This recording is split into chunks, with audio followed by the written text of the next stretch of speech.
Hello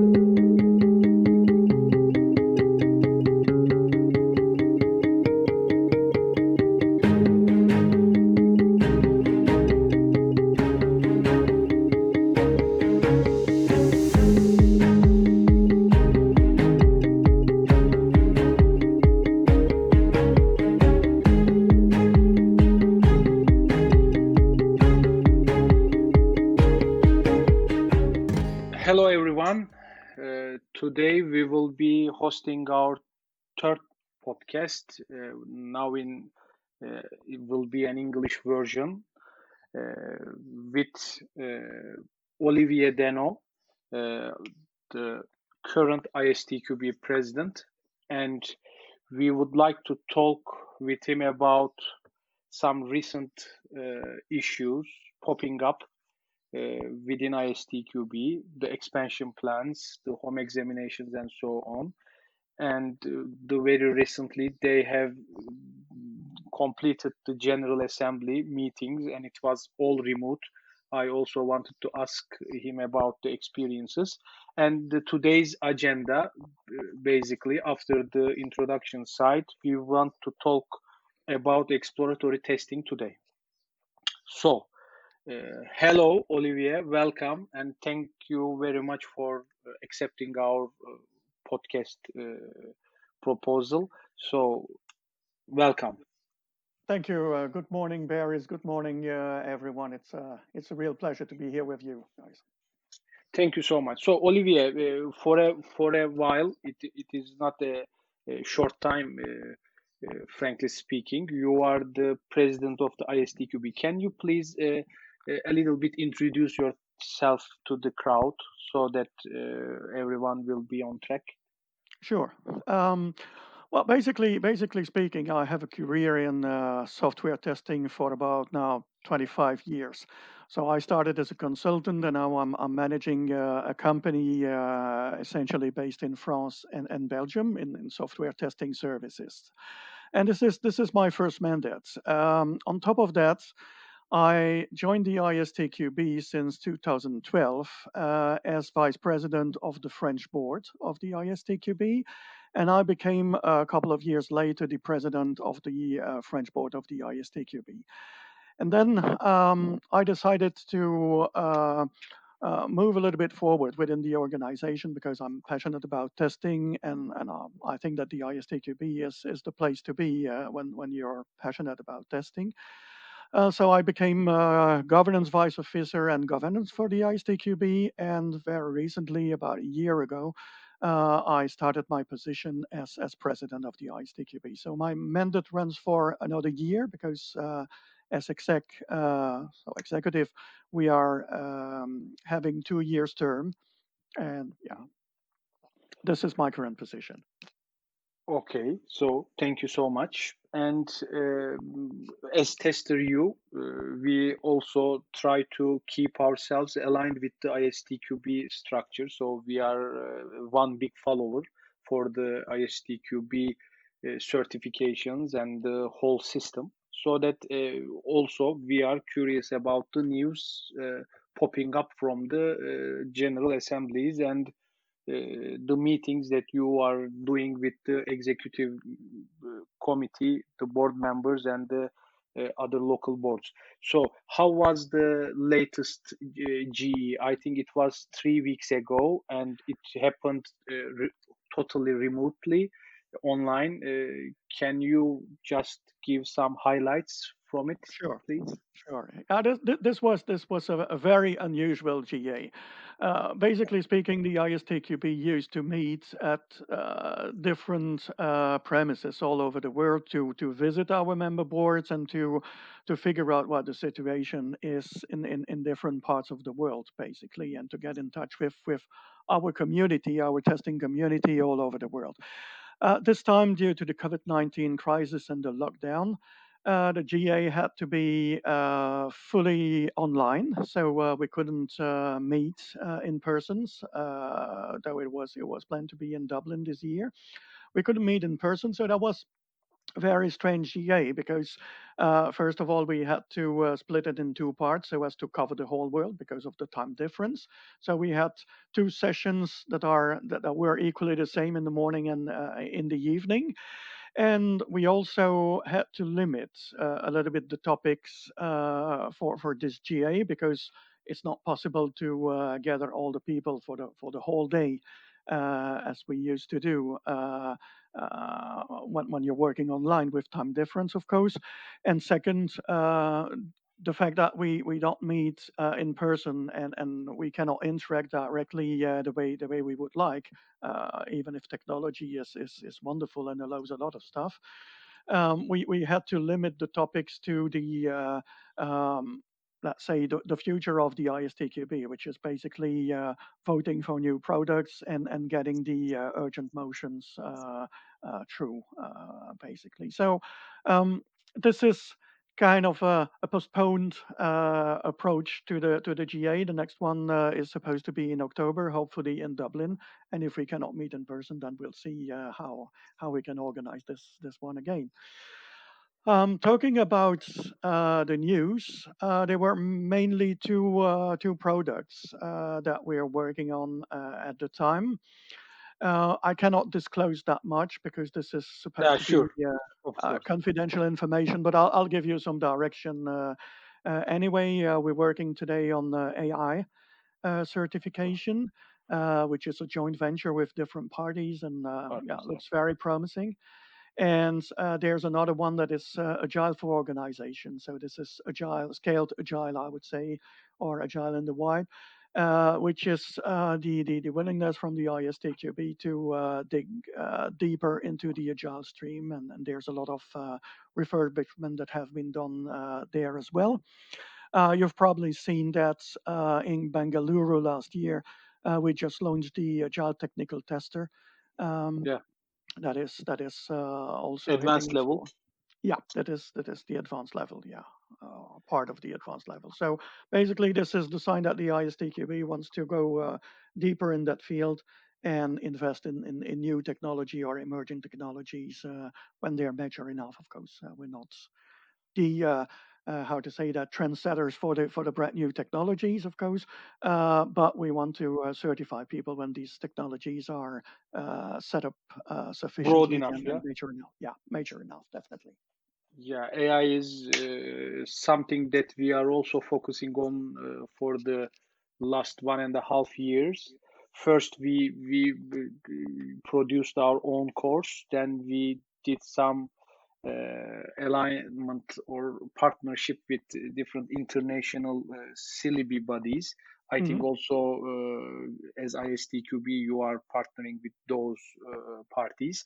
And yeah, we are of course hoping to have the ISTQB version of the syllabi, and once it's available, I think we will be one of the first movers there.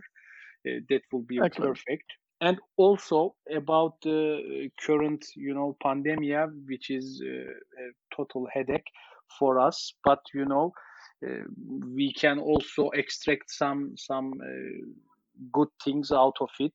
One of them is what would be my last question about the ISTQB subject will be like the home examinations. I think many people were, waiting for it for the last years, so that they would have the opportunity to run the exams from their home, and this will be like a little bit maybe forced you to make that decision. So how it is currently? It is officially announced, and are you happy with it? And how is the outcome until now?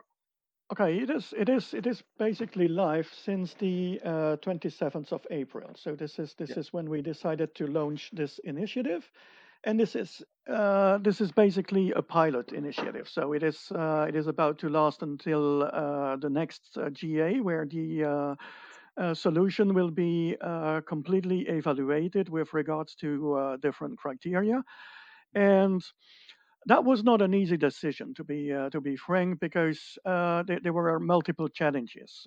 First of all, there was this very high pressure from the market, which we absolutely understand. because of the lockdown, nobody could run exams, and our community, whether they are accredited training providers or people who are taking exams, basically could not do their job anymore, or could not take exams anymore due to the lockdown, and that was really a pity. So we had to react in any case. Um, but we didn't want to react in a haste, and we didn't want to react by jeopardizing the quality of the examination process, because it wouldn't be fair for the ones who took the exam paper-based or the Online exams. online exams that already existed. It wouldn't be fair towards them if we just organize something just like that, and not taking care of all the quality criteria. So Yeah, I agree. we created a big task force with different big players, so being the exam providers, some member board playing as exam providers, small boards, big boards.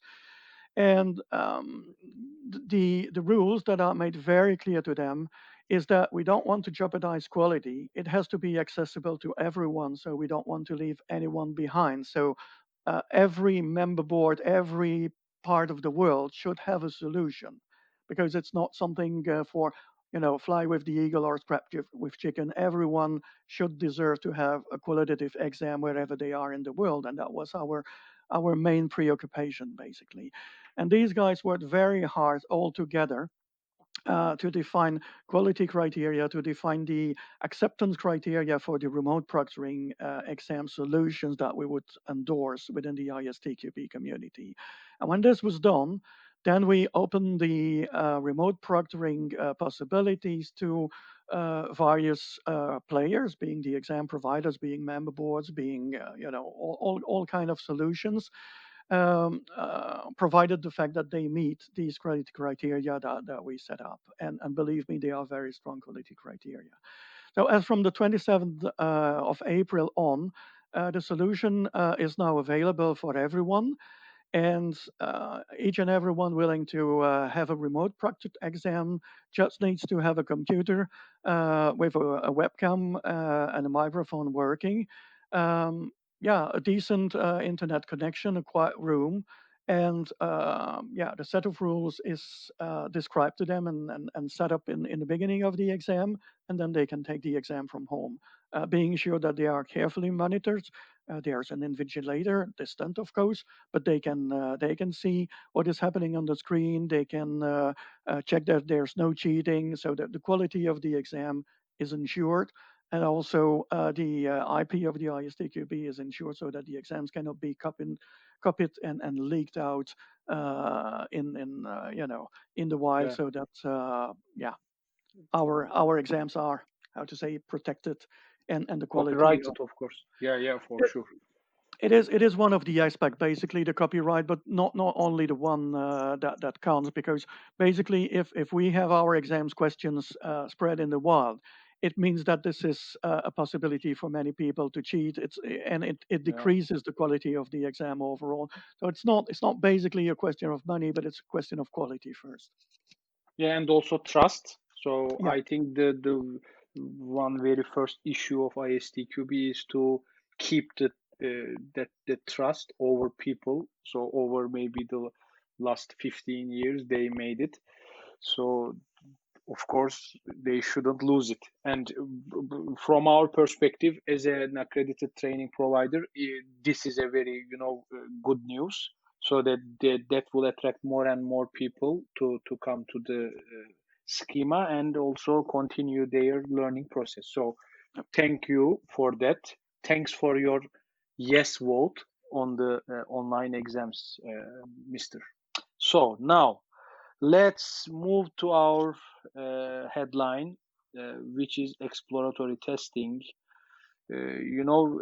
Honestly speaking, we are talking about it maybe more than 15 years. And there were many books written out of it, so many conference sessions, so many papers, and so on. But everyone has a different opinion out of exploratory testing. Let us first start with the very basic definition. Also in ISTQB portfolio, we cannot see it as a distinct kind of syllabi. It is, of course, it is visible in the core modules, and also especially in the foundation level and the advanced level test analyst. And also it is visible on the agile side, Sure. for sure, because it is so aligned with the agile manifesto and the principles. So what is your very basic definition about exploratory testing? How do you define it?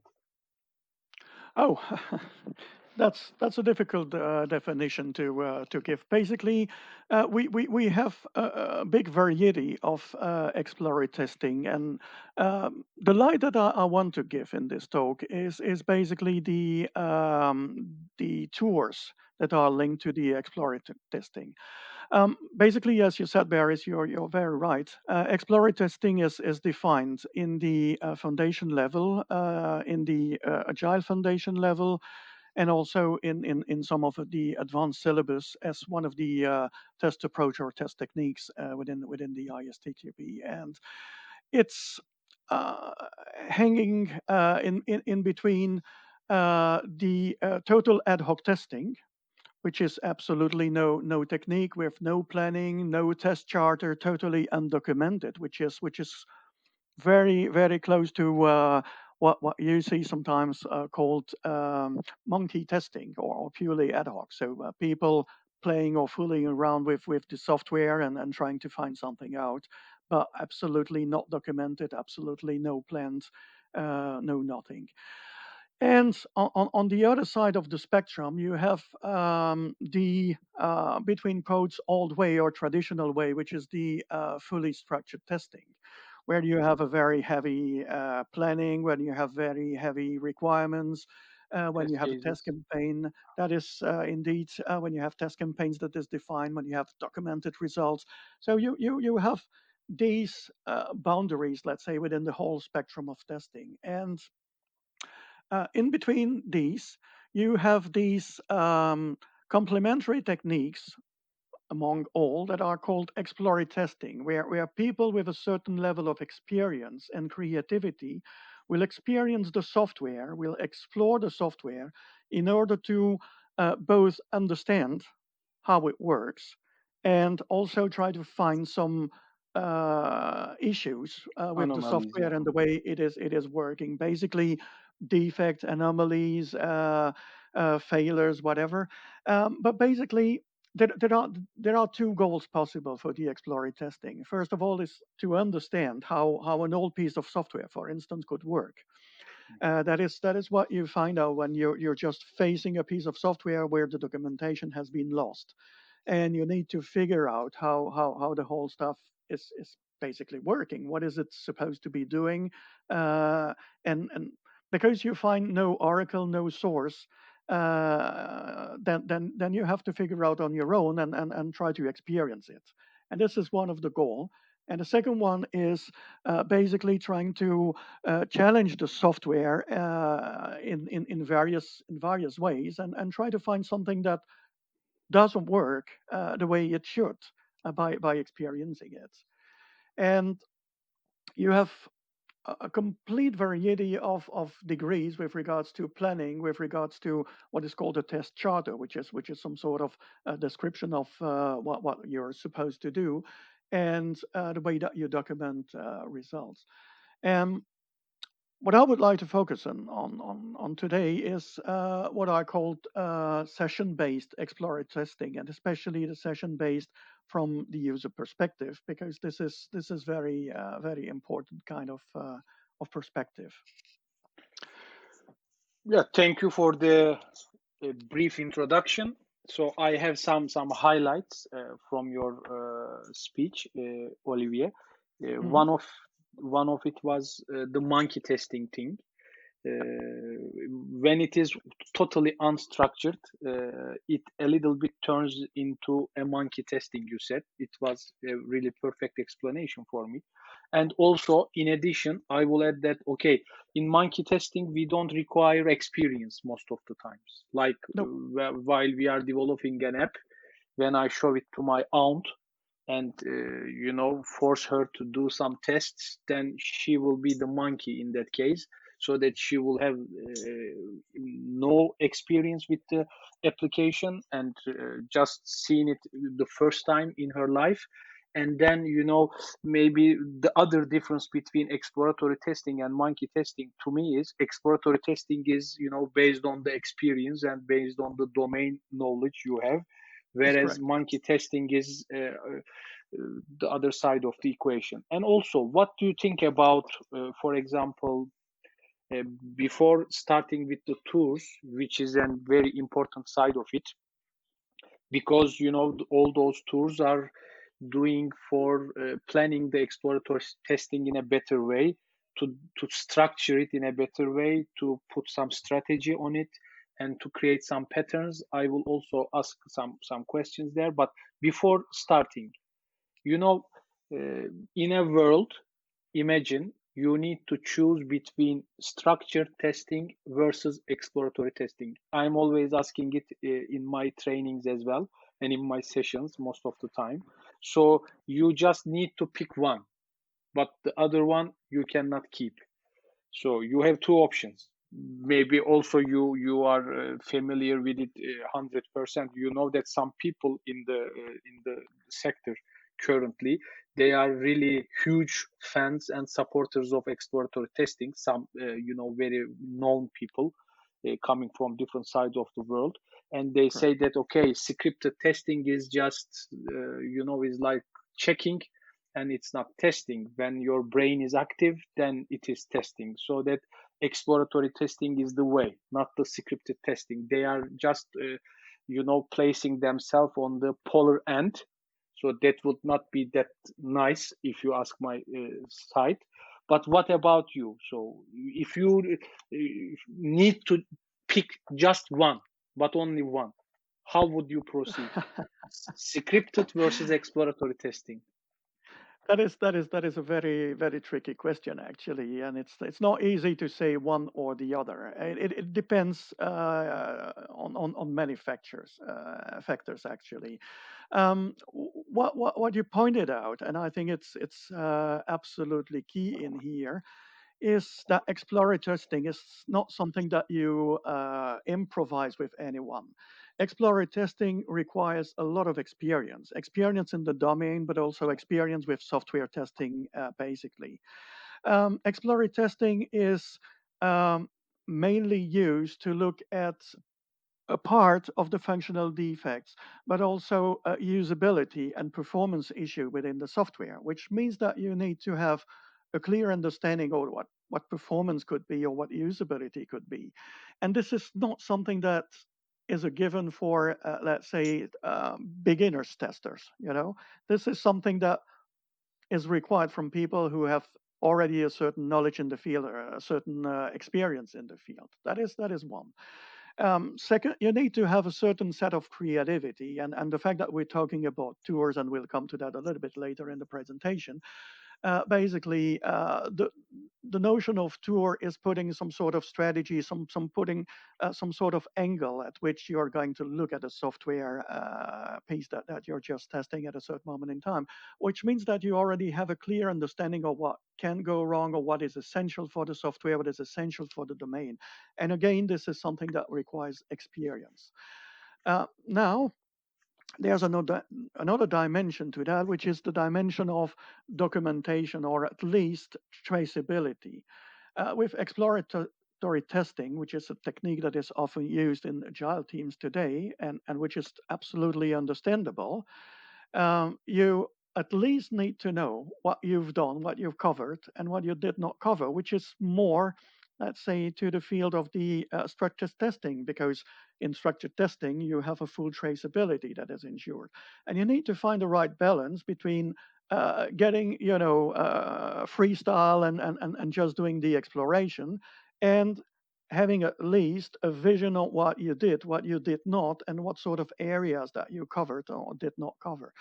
And that balance, that cursor is very important, depending a little bit on where you are, which phase you are in the project, and what you want to exactly determine or report. Yeah, yeah.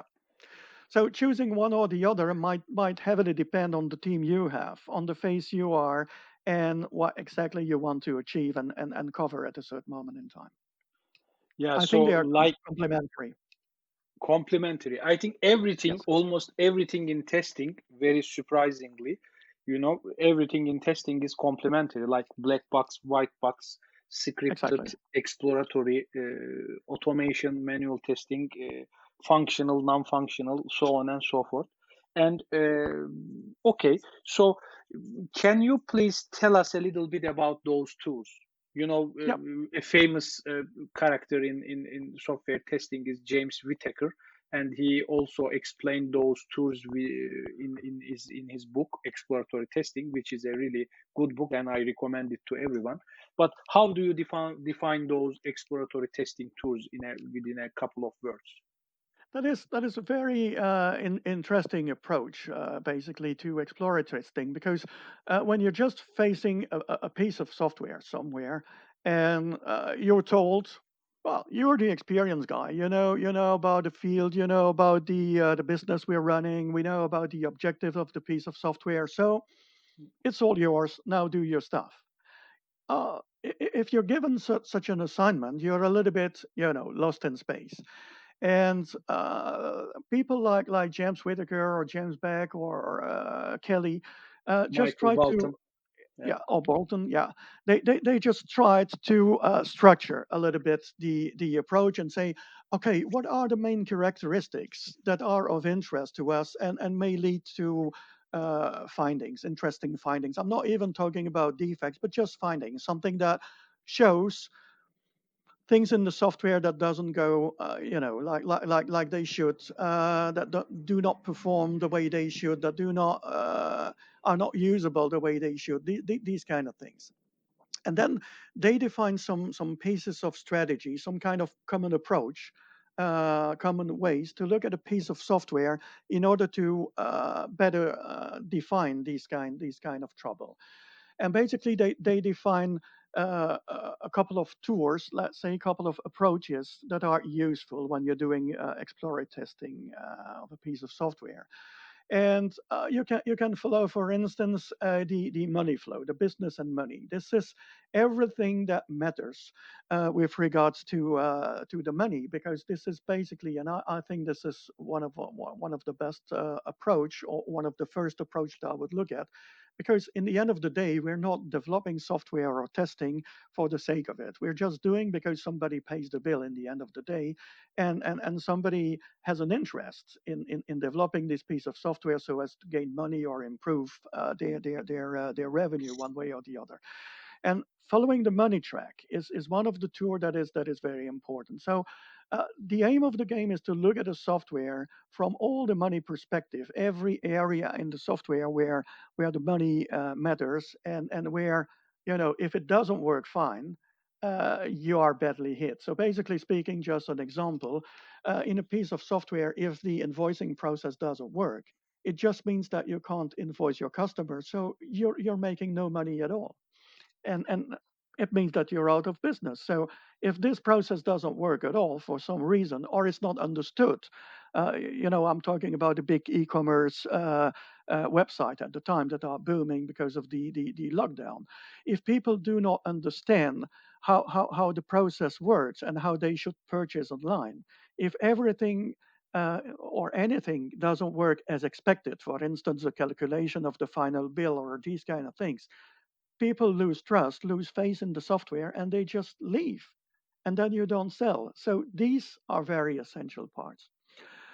We have other tours like garbage collector. So all these kind of, A nice one. odds and, Yeah. yeah, a nice one, odds and bins that are left to side.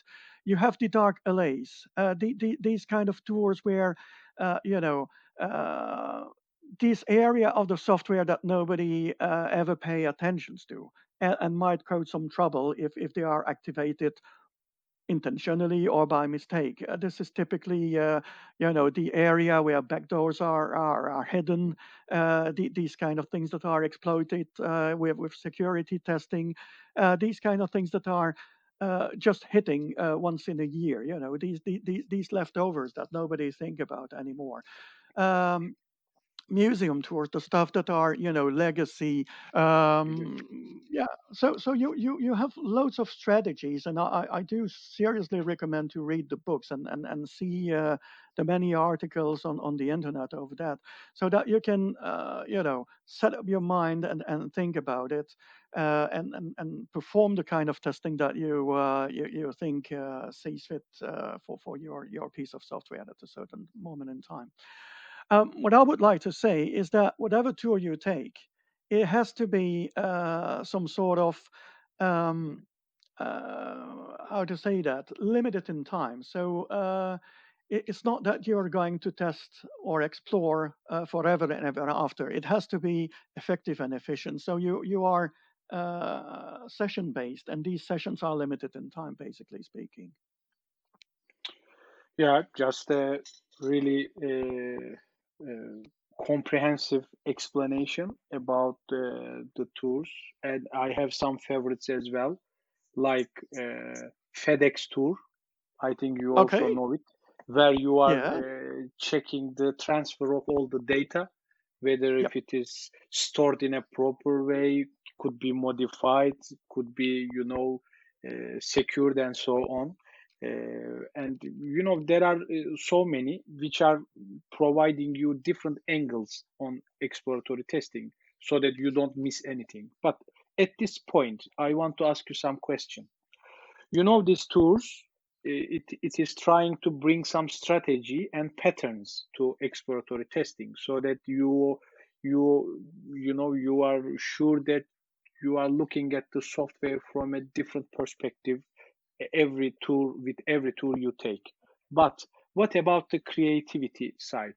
When you push people to certain patterns, and when you want them to follow some paths, are you killing the creativity? Do you think that it will, you know, erode the creativity side of it, or it is, you know, promoting that side? How do you feel about it?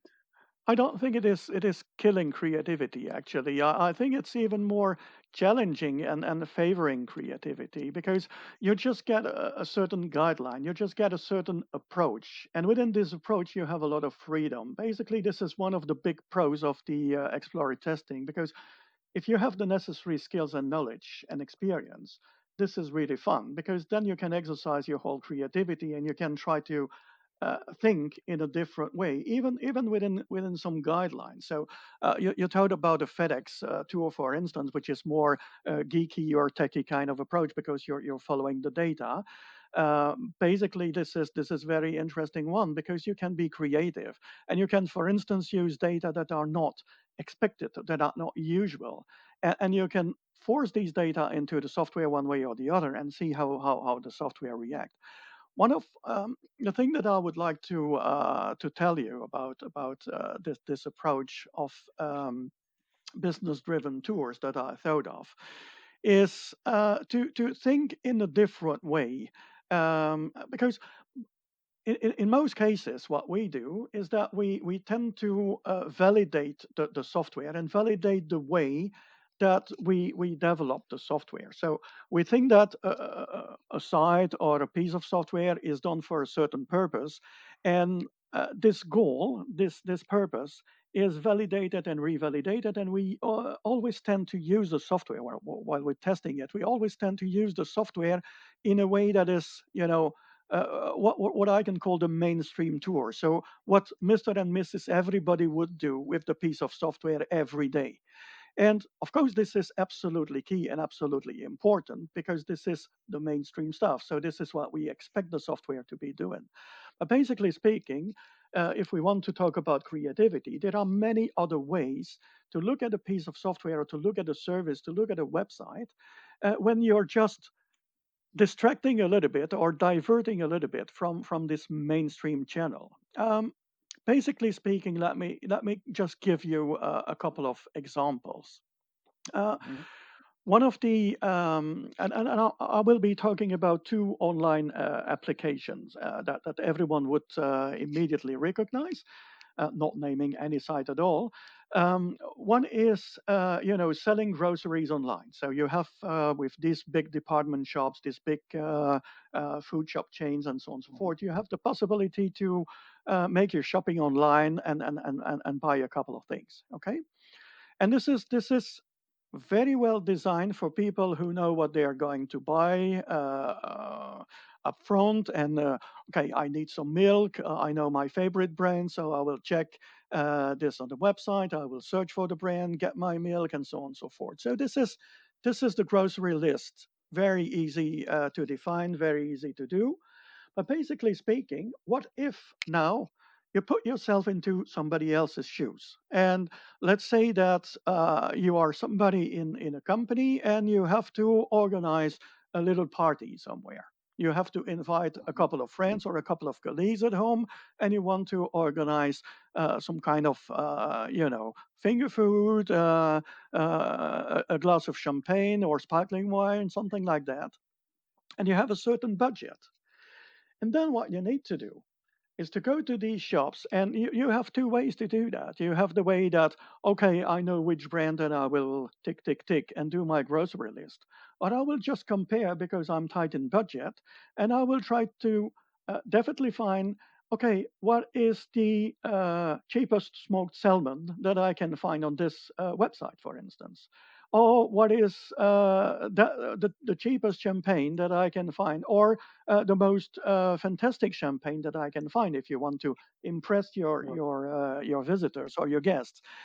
Then, of course, you start to divert a little bit because you're putting some criteria that are adding on top of the normal grocery lists, which is you set up some pricing criteria. You go for the unusual kind of stuff because you don't only need to find salmon, but you need to find blini, for instance, or organic lemon because you're very much into the organic or vegan stuff. You need to find sour cream. You need to find, the nearest shop from your place or your working place. You need to compare different sort of conditions. So basically speaking, you're not only getting to one single website, but you will compare different offers on different websites, and you will try to seek which one fits the most your own expectation, your own criteria. And then, of course, when you look at that, you would compare your own product with competitors' products, and you would see where you excel, and you would see where you're worse, and even not covering at all the area. And that makes a whole lot of difference because then you might bring new features into the product on top of just testing that it works fine. And you can also see how competition profiles. So this is not only testing now, but it's getting a little bit on the PO side. It is getting a little bit on this whole agile integration team side. If you see what I mean. Yeah, yeah. Was a nice pick, but some I pick some points from your thing, and I want to highlight another question here.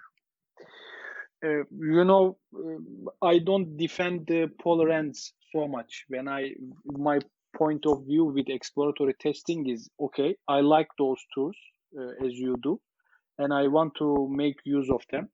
But I also think that when you focus on them so much, then it makes exploratory testing like a scripted or structured testing in which we cannot, freely flow through the software, but we try to use some patterns coming out of those tools.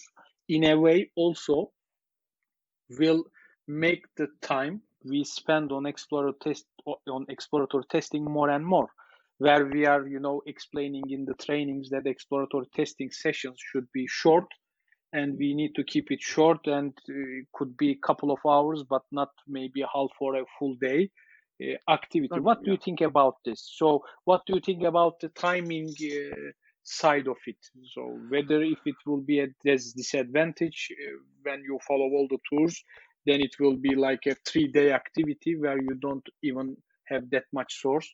How do you feel about that thing? I think that the tours might be that kind of in between full exploratory testing and the structured testing approach. Basically, it gives you a certain direction. It gives you a certain set of guidelines or guides in which you stay, and which at least gives you the a certain level of confidence with regards to coverage. At least you covered these areas. At least you covered these aspects of the software. It is not a fully documented stuff, of course, because you just rely on the experience and the skills of the person who is performing the test instead of heavily documenting everything. But basically, it gives you a certain level of confidence with regards to one direction or another, and it gives you a certain um, limitation as well, which I do agree.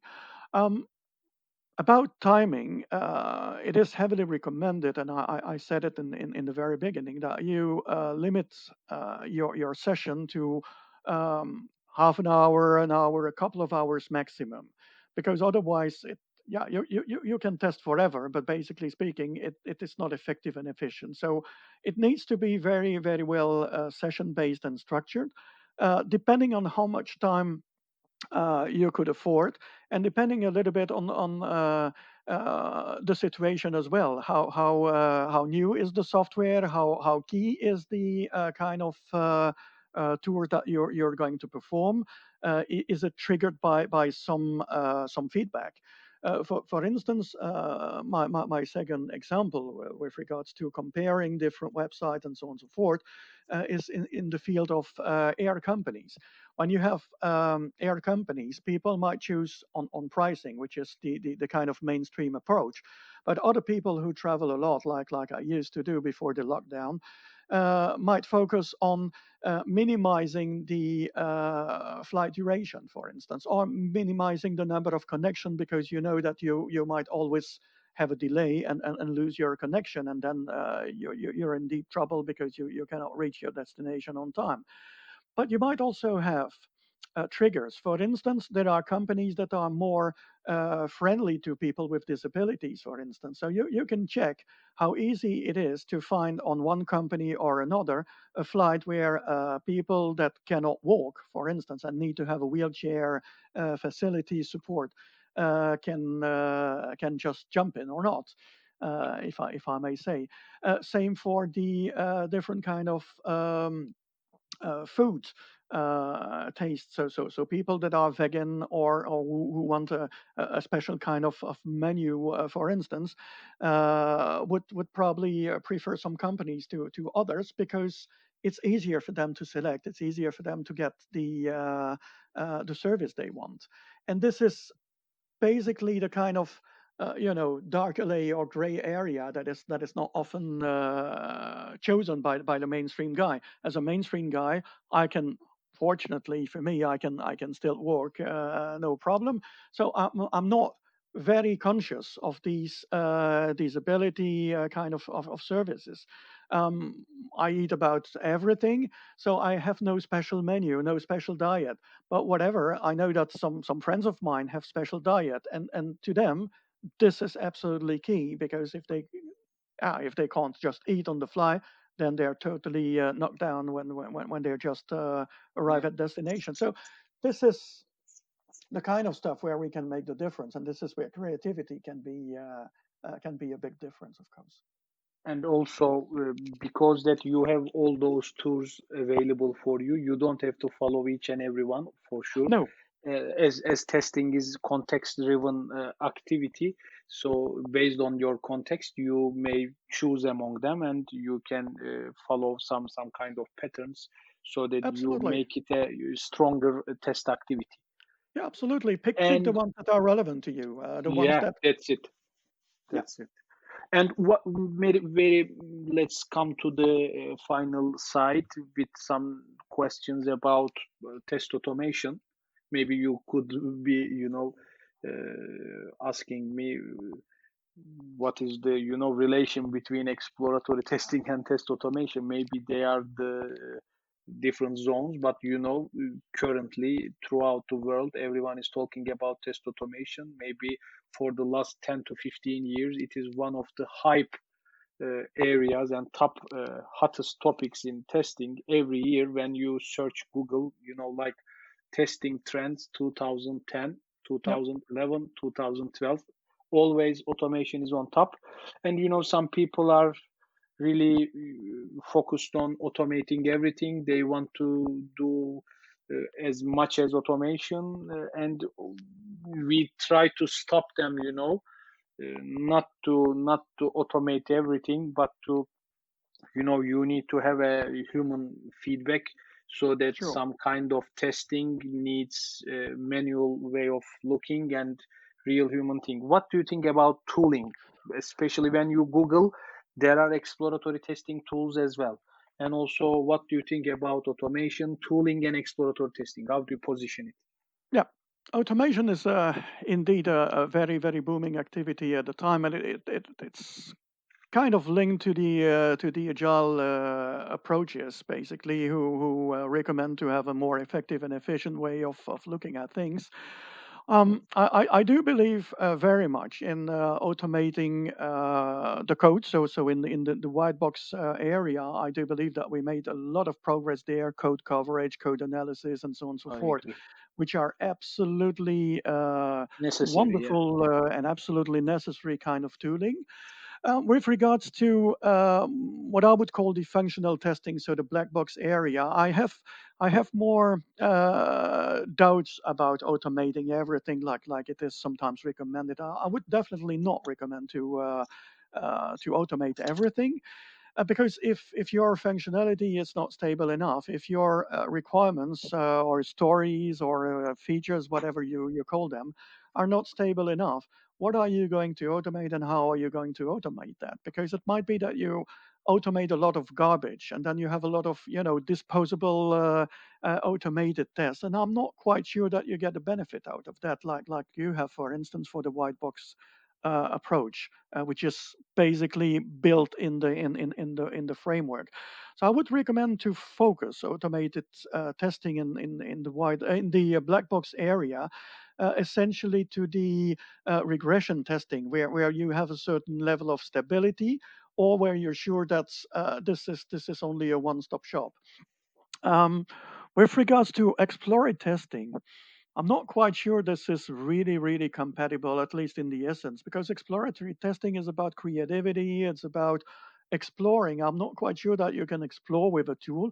Of course, you have these AI systems that are Systems, yeah. starting, yeah, and trying to understand how the software works, and trying to adapt some patterns to and push some patterns towards the software. Um, it is just starting at this time. Not Some that people are very. intelligent.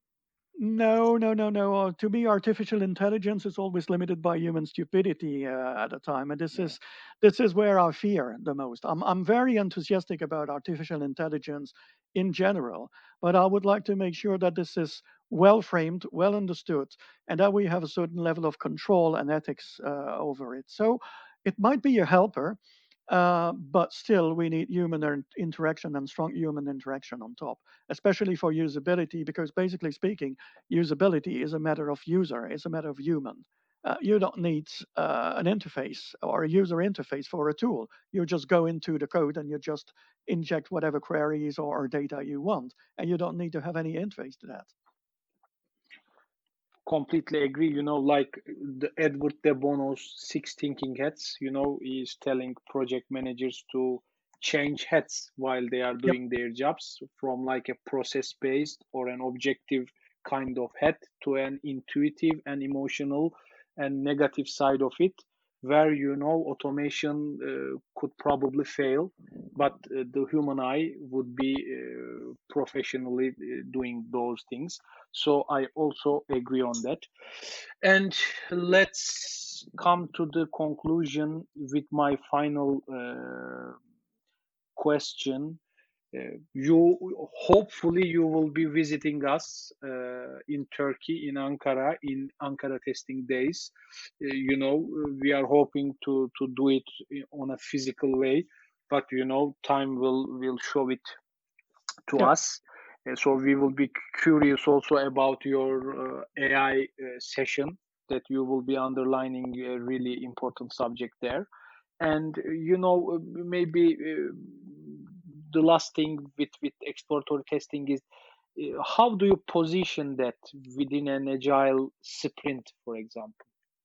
You imagine we have a sprint of 2 weeks where we have a couple of testers in the team.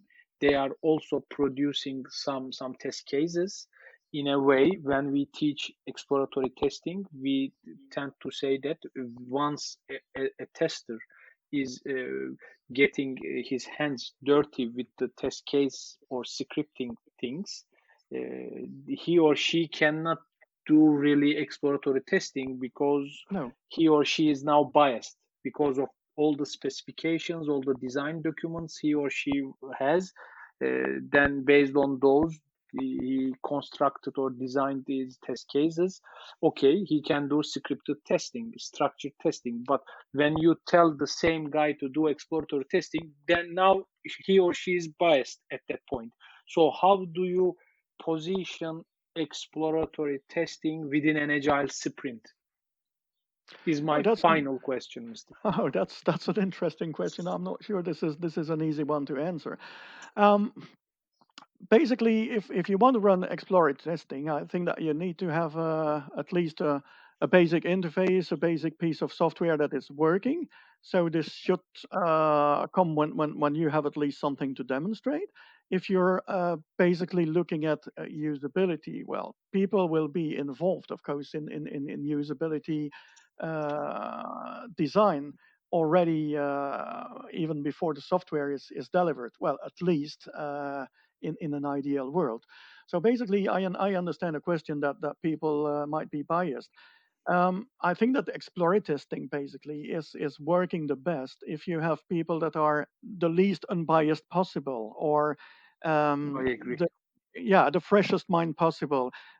This is the how to say, the principle of independence that was recommended in the approach of the ISTQB for long.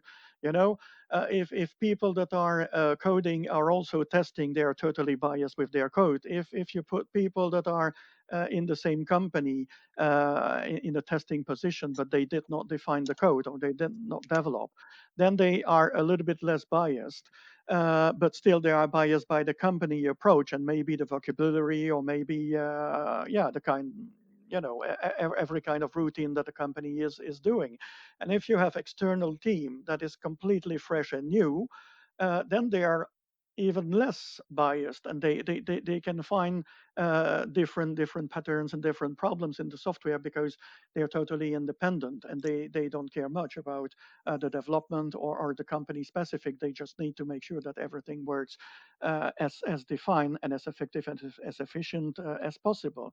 So I would recommend as much as possible to have the least biased people in the team to work on the Xplory testing.